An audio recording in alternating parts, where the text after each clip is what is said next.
Ladies and gentlemen, it is that time again. Welcome to the Raw Review. Happy 4th of July edition of the Raw Review. Happy 1st of July. Let's get on with tonight's show. Actually, no.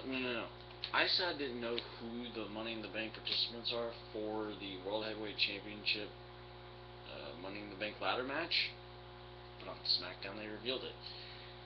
It's not really that good of a group, but it's on everyone's mind who's winning Money in the Bank. For the WWE title, it could be almost anyone in that, because there's a lot of good people in that one. For the World Heavyweight Championship, here's who it is. It is Dean Ambrose, Fandango, Antonio Cesaro, Jack Swagger, he's done with his court stuff, Damien Sandow, Wade Barrett, and Cody Rhodes. The only one I could actually see winning it is Dean Ambrose, but that's about it. But this is also your updated card for Money in the Bank. You got Mark Henry versus John Cena for the WWE Championship. You've got Dolph Ziggler versus Del Rio for the World Heavyweight Championship. You got your World Heavyweight Championship Money in the Bank ladder match that I told you guys just know about. You've got Caitlyn versus AJ for the Divas Championship. You got Miz versus Curtis Axel. You got Jericho versus Ryback, and you got the WWE Money in the Bank briefcase ladder match. And then you got for the pre-show, you got the tag team titles on the line. Okay, let's get on with Raw now. To start Raw, we had Vicky Guerrero standing there, and she says, "We're going to honor the World Heavyweight Championship and the WWE Championship tonight, and we're going to put them against each other. The champions will be against each other."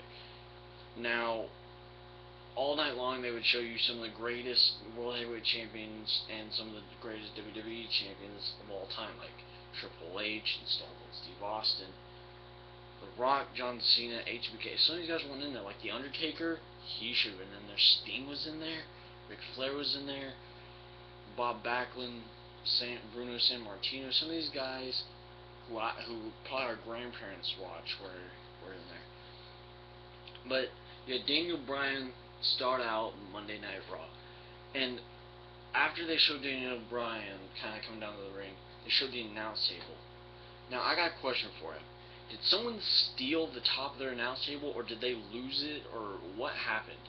Because the announce table was not as it was throughout these past weeks. Did someone steal it? Did they lose it? Is it on some other kind of airplane?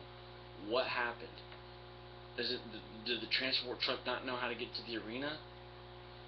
The reason I ask is because they had their old WWE announce table cover on there. They didn't have the current one. They had the old one, with like the little dots in the background of the Raw thing, kind of like how they had it before they went to this new Raw. It's like, what in the world? What happened? But Daniel Bryan says last week proved that he was not the weakest link. And whenever he made Randy Orton tap out, Bryan wants to be WWE Champion like some of the greats. And he mentioned some names like Hulk Hogan. He didn't say HBK. He said The Rock, and The Rock actually got booed. And then he said, and Daniel Bryan, I like the fact that he did mention himself in it. Then he was interrupted by Sheamus, and he reminds Daniel Bryan that he lost in 18 seconds at WrestleMania.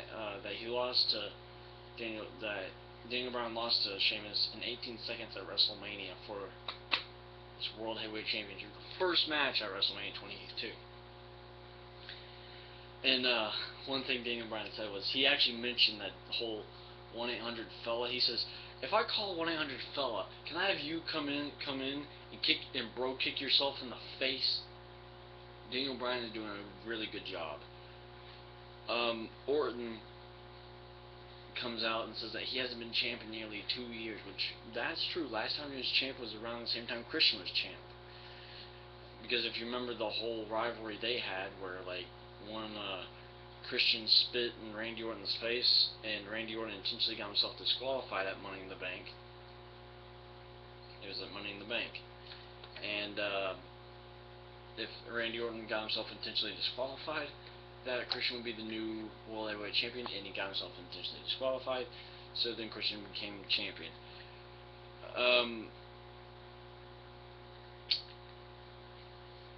There was something happened either on SmackDown, because I didn't watch SmackDown, or something happened that they didn't show on Raw, like there was a street fight or something between these two, and they took a chair and they hit each other in the head, and Triple H didn't like it.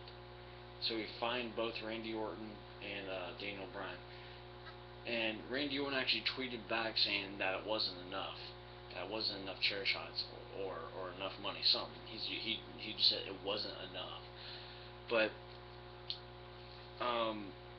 Kane then enters the frame and says, "I agree, no one is safe," because Randy Orton said that in this Money in the Bank ladder match, no one's going to be safe from it. There are no friends, no allies, only victims. As Bryan and Kane started to argue about the match that happened on SmackDown between Kane and Randy Orton, Christian comes out and he says he's been in more ladder matches than anyone, and that's true. Him and Edge were the first ever TLC ladder match winners. They won the tag team champions in the very first ever TLC ladder match, and he's been in more ladder matches than anyone else. Him and Chris Jericho have. Let's see what else happened. CM Punk finally enters and says he's the only one of the guys in there to win it twice. He's the only, well, Edge has won it twice, but not in a row.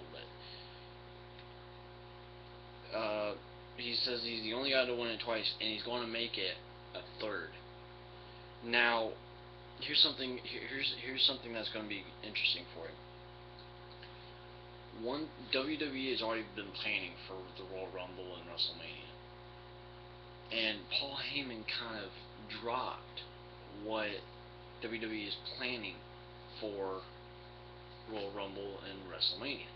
And what I mean by that is, one thing Paul Heyman said last week was that it was his dream to walk with CM Punk down the aisle at WrestleMania, and when Punk goes for the WWE Championship and wins it.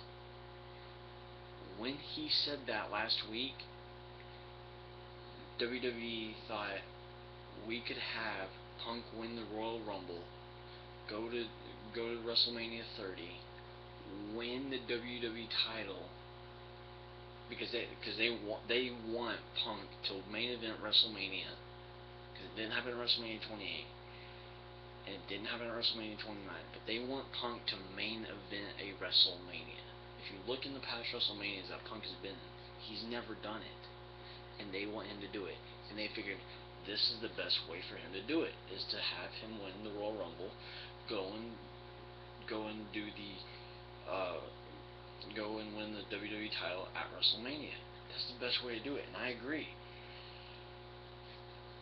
Bryan mentions Orton tapped out again, and Orton's, like I said at first, said, you mention it again and you're going to get hurt. So he mentions it again, and Kane kind of steps over and kind of protects Bryan.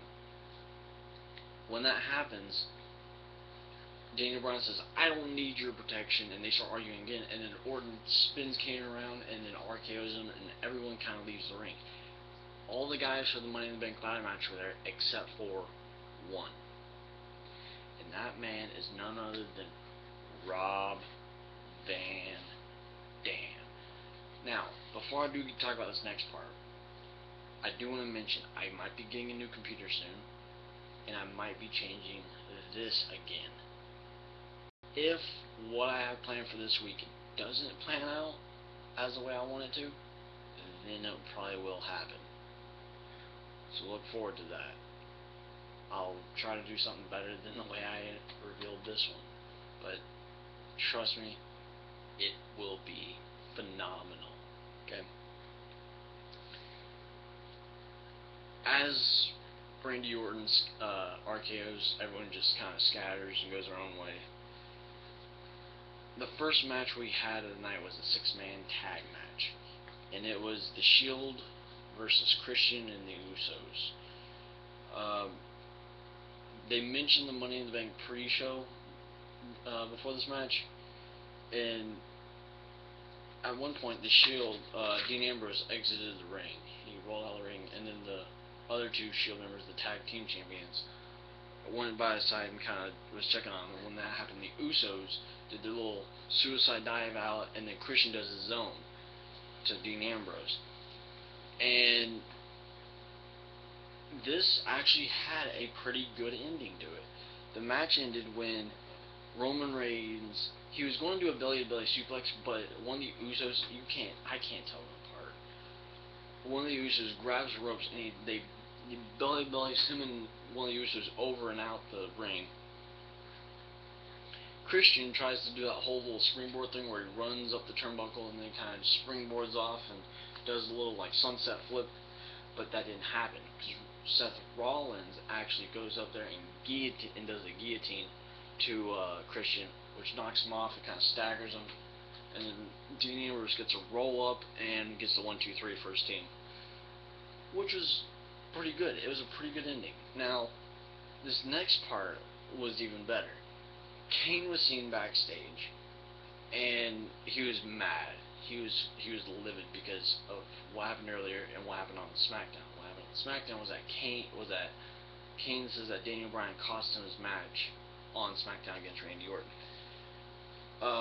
Bryan enters and says he's sorry about what happened earlier and what happened on SmackDown. Bryan says, I went to Vicky Guerrero and I got you a match. And Kane starts to smile. Kane gets this little smirk on his face. And then he says, but I am the special guest referee. Bryan was a great ref in this match. They are doing fantastically with Daniel Bryan. I can't explain enough how great Daniel Bryan is doing and what they're doing with Daniel Bryan. And that doesn't make Kane very happy. You then had a match. It was Dolph Ziggler versus Jinder Mahal. Dolph Ziggler won this. This match was one of those no big deal type things, but at the end he showed off. He did all this like kind of, it was, I guess you could kind of say it was parkour type stuff, but he completely avoided 3MB. So Vicky, who was with Brad, they were talking, and Triple H enters.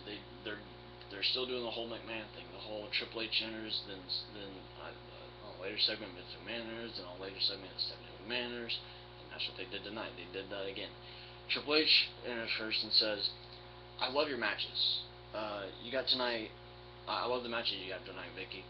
And then Vicky says, the other family members keep telling me not to listen to Triple H, to change the matches, to do this and this and this and this. And Triple H says, well, when I married into the McMahon family, I kind of learned you don't listen to what they have to say.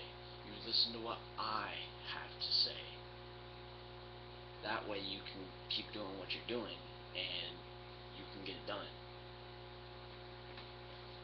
And so she's not as worried at this point. And then Orton versus Kane was next, with Daniel Bryan as the special guest referee.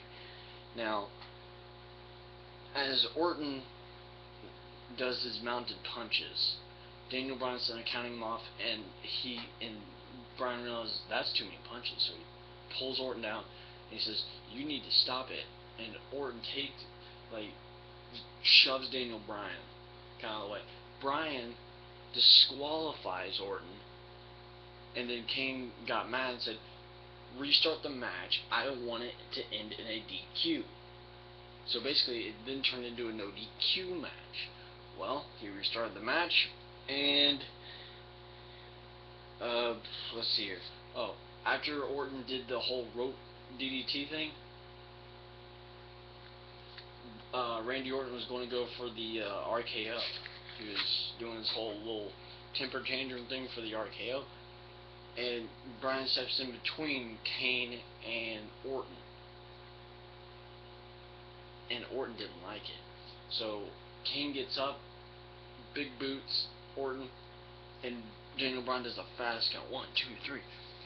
Kane is upset again. Doesn't want the match started, but he puts him in like a chokeslam type hold, and then he kind of lets go. He says, "Don't you ever do that again," and lets go and walk and gets out of the ring and walks up the ramp and leaves. As Bryan is sitting there watching him leave, Orton takes Bryan and turns him around and RKO's him. So Daniel Bryan was not playing. Punk and Heyman and Axel were all backstage, and Punk says, "I will beat the Primetime Players by myself. I don't need you. I don't need Axel. I don't need any of you guys. I can beat the Primetime Players." He says Axel can stay on the apron and look all pretty. Heyman asks, "Why are you so hostile, Punk?" And Punk says, "I trust you, Paul. It's him who I don't trust," and it was Curtis Axel. And Paul Heyman says, "Axel will have your back tonight," and it would have been better. The way that this match would have been better just a little bit with these guys is if Brock Lesnar entered. Brock Lesnar wasn't there tonight, so the next match you had actually came from the WWE app. It wasn't a vote. During the WWE app, Sheamus was saying, all these guys who are in the Money in the Bank ladder match have a match tonight. I don't. Where's my match? And Vicky says, "I'll tell you what, you got a match. Good luck tonight." She didn't say who it was against, but that's what she said. And it just so happened it was against Fandango. So you had Fandango versus Sheamus. Fandango, they went up for the whole like grapple hold, and Fandango got out of it. He actually reversed it, and he just starts dancing. They go for it again. He reverses it. They just start dancing, or he just starts dancing. So then Sheamus like, "Okay, fine." They do it again, and Sheamus reverses it, and he does the whole and just starts dancing too. It was the most creepiest thing I think I've ever seen Sheamus do in my entire life, other than Randy Orton. Kind of like Randy Orton's little split that he did on SmackDown one day. What the heck are you doing? Stop it.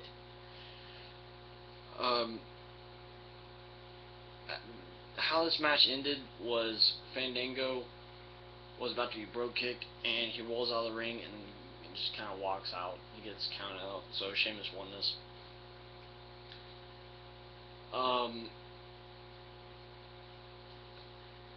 Jericho is on commentary next for Ryback versus The Miz. Because if you remember what I told you guys, Ryback versus Jericho at Money in the Bank, and during the app, Miz actually said that on SmackDown he noticed the vulnerability of Ryback, and apparently Ryback tweaked his knee, and he tweaked it so bad that it brought a tear to Ryback's eye. So much for right now. Ryback rules. So much for that right now.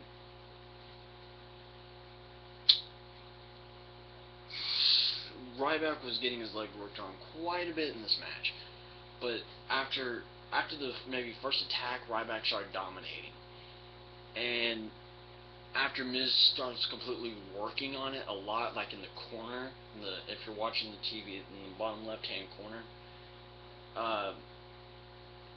Ryback actually waves off his own match. He says, "Stop the match. I can't continue." And After that, the referee calls the match off. Jericho comes in the ring and does a code breaker to Ryback.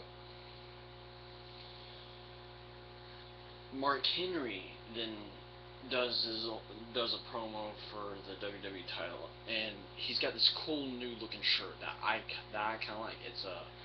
It's not black. It's more like it is black. It's not a jet black, but it's like a black with white letters and orange on it, and it looks pretty good. On the back it says, "That's what I do," and that's what he does. Bent on destruction. Anyway, Mike Henry says he never actually got a WWE title match before. He has not that I can think of off the top of my head. He's gotten a WWE title match, and he says he's done everything for these fans for the past 17 years. And what has he gotten in return? Nothing, except for maybe a European Championship match. But back then, the European Championship wasn't really that big of a title. William Regal held it. Eddie Guerrero held it. S.A. Rios held it. You guys don't remember him? That's where Lita actually made her debut, was with S.A. Rios. You had not really that many guys hold it. Probably the biggest guy to hold that belt was probably William Regal, but it's like he retired the belt. I think Christian actually held it too. And then the next McMahon family dinner was Vince. Ricky was in there, and Vince enters and gets mad about Bryan. And he says, "What I tell you about Bryan? He's weak and he's a small little boy." So he says, "You aren't listening to what I'm telling you." And she tries to mention the fact that all the other McMahon family members are entering. And Vince McMahon says, "Now, you also got your main event as John Cena versus Alberto Del Rio as your main event, and it's not on pay-per-view. You're giving it to these fans for free." Vince says, "There are guys who have been fired, excommunicated," and he said like physically, bodily dumped or something like that. And when he said that, I could tell you exactly who he's talking about. And that man is none other than Eric Bischoff. Or sorry. In teenage terms, Eric. So you guys couldn't hear me. So,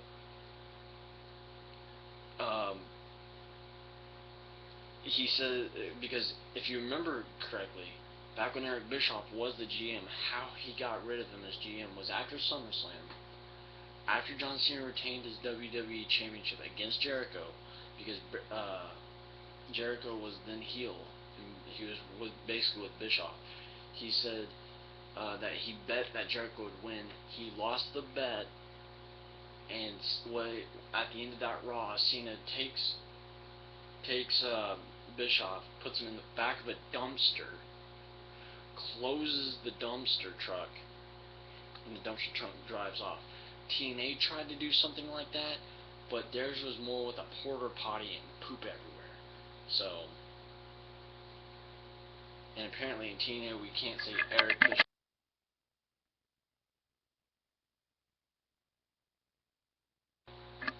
See, we can't say it. So, the next match you had was Punk and Axel versus the Primetime Players. And before the match started, Punk and Curtis Axel were arguing over who starts the match.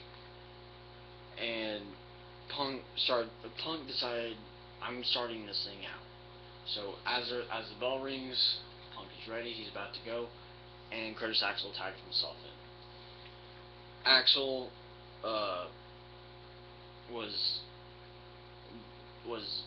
basically doing a really good job against the Primetime Players, but he would not tag Punk in for the life of him. After a while, they both, Axel and I think it was Titus O'Neil at the time, they were in the ring, and Paul Heyman was like, tag in Punk, tag in Punk, tag him in, tag him in. And finally he tags Punk in. Now, Punk had momentum on his head. Punk was on fire for this match. And then he takes Darren Young, picks him up on his shoulders, the GTS's him. Axel tags himself in, but before he tagged himself in, Titus O'Neil was running across the ring. Punk takes Titus and throws him over the top rope, like you would have to do in a Royal Rumble. Throws him over the top rope. Curtis Axel tags himself in and gets the 1-2-3 for his team. Now, he basically stole Punk's victory. Punk got mad and walked out on Paul Heyman and Curtis Axel like he should have in the beginning. Punk is doing a good job too. I can't wait to see what happens more with this Brock Lesnar CM Punk rivalry. If you're going to have this thing at SummerSlam, you need to start working on this thing now or next week. But Punk will be on SmackDown. He hasn't been on SmackDown in, I don't know, a while. Who else hasn't been on SmackDown in a long time? Brock Lesnar. Because Brock Lesnar was a SmackDown guy. Now, your next match you had, which I didn't mark who won, the next match you had was Alicia Fox versus Kaitlyn. This match wasn't really that big of a deal. Kaitlyn won. After the match, AJ comes out finally wearing the Divas Championship. She's finally wearing it instead of holding it kind of like this. But she was finally wearing the title. And she was talking about Kaitlyn. She says, what you did last week on Friday night was deplorable. You basically talked about my love life. Which she dressed up as if you don't know what she did, Kaitlyn dressed up as AJ and came out and said that she dated Daniel Bryan, Kane, CM Punk, John Cena, Dolph Ziggler, and just all these guys that she basically kissed and all this. And basically cost her match against Natalya. So, come to Raw, AJ backfires and says, I got a picture of you back when you were modeling. And basically what this picture is a picture of Kaitlyn in this big long red outfit, kind of cut out in some areas, and it's modified to make Kaitlyn look like she's fat, like a waddling penguin, kind of like this. And during this, AJ actually confirmed the Divas Championship match at Money in the Bank. It wasn't confirmed beforehand, but she confirmed it here at this point. She says, when you face me at Money in the Bank, you're going to fail. And that tells you that it's Kaitlyn versus AJ for the Divas Championship. Then it's Stephanie's turn. Stephanie comes in and tells Vicky about the AJ situation.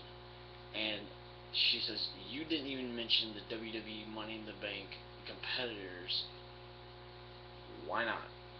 And Vicky tries to talk to Stephanie about the family and what they do, and she starts trying to gossip, and Stephanie's like, whoa, since when did we become best friends? We're not best friends. What are you doing? She's like, I tell you what, next week we're going to have a job evaluation of you, Vicky, in the middle of the ring. It's going to be Vince, Triple H, and Stephanie giving her a job evaluation. We may be getting a new general manager, and it could very well be Brad Max. But since the fact that Vince McMahon talked about mentioned about like dumping someone, it could very well be Eric. But that's just me. It could very well be him. That would. He kind of killed WCW. He killed TNA a little bit, and he did kill WWE for quite some time. They said but it was more like he killed WWE in his last few months. of him being in WWE. Rhodes versus Antonio Cesaro is next, and Cody Rhodes comes out first with Damien Sandow, and then Antonio Cesaro comes out with the new Titantron entrance, this We the People type trunks. It was yellow, and those little straps on his legs were black. Coulter says that this is what's kind of actually shocking to me. Coulter says the U.S. has forgiven 11 million illegal immigrants in the United States for crossing our borders. And then he brings out Jack Swagger, and he's still ranting and raving.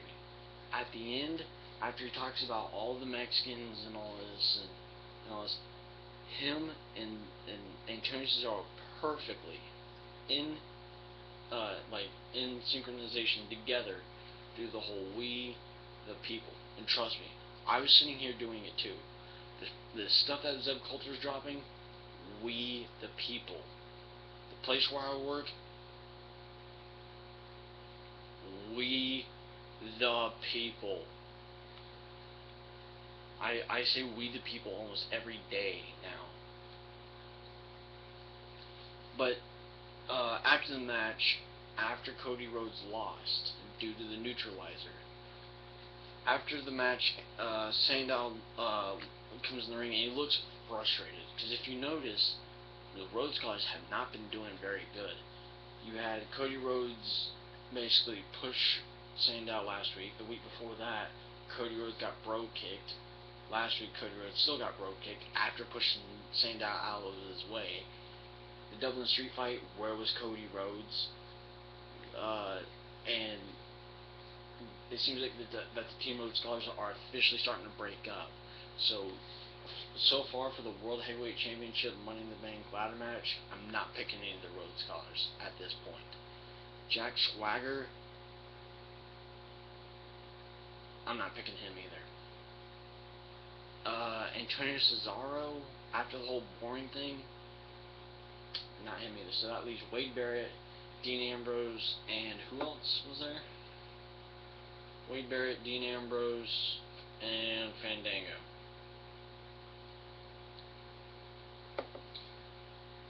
Fandango has been out for a while. So has RVD, but everyone's saying RVD's winning the WWE one. I don't know, but right now I just don't know. Now, the next thing they showed was the Bella Twins, and they were basically advertising their Total Diva show that I told you guys about on Vlog Weekly, and it was a great show. I mentioned that I got the new WWE magazine, the All-American issue, We the People, the All-American issue. I told you guys about how they would do the John Cena Daniel Bryan match at SummerSlam, because it's looking like it's going to be SummerSlam now. I even mentioned the poster that you get inside of it that's two-sided. I showed you guys this. First I showed you guys this side, which is the entire WWE 2013 roster. And then I showed you guys the part that we all wanted to see, which is the Bella Twins poster. I still haven't hung it up yet. Do I plan to? You bet your butt I do. I got some of these old posters too, like Melina. Can't see her, but she's right here. I got Lita, and I got Trish from Lita's wedding over there. This one maybe hung up like right there, right here, somewhere where you guys can see it. I might even move all of these. Move that Spider-Man poster over somewhere else. I might move them all over somewhere. But they bring in two of the co-stars. The Bella Twins are basically the main focus of it. And I even told you guys that Total Divas looks like it might be tying in with what we watch on WWE SmackDown, Raw main event, and might even tie in with some of the rivalries. Vlog Weekly was a great show. If you guys want to know what I said, you guys should probably go see that, because it was amazing. I loved that episode of Vlog Weekly. That was probably my favorite episode of Vlog Weekly so far. But please go see it, guys. It was great. They named someone named Eve Marie. I thought it was Eve Torres, but it's not. It's some girl with like the reddest hair in the world. If I was driving in a car, she walked in the middle of the road, I would probably stop my car just because of how red her hair was. It's the reddest hair I've ever seen. And then they bring in someone named JoJo, who these girls aren't even like wrestling divas, but it's like what the hell is going on? Who are you girls? You girls are just people who want money from the WWE, and people who I guess want to be in the WWE.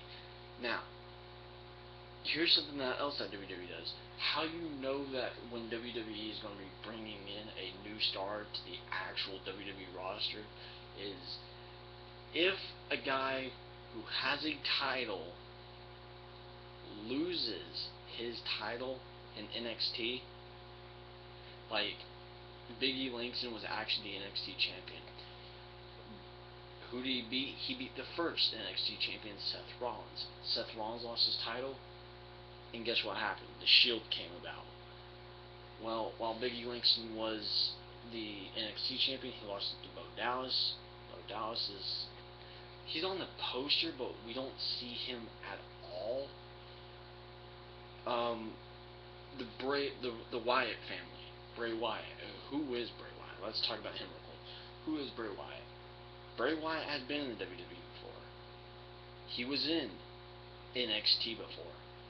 He was in a group before. Pop quiz. Who is he? He is none other than the guy that we used to call Husky Harris. He's just got more tattoos. The whole promo video that they show, that music that they play, is going to be their theme song music. He tweeted that they are coming next week. I could see, after this whole Uso rivalry, I could see a Wyatt family versus Shield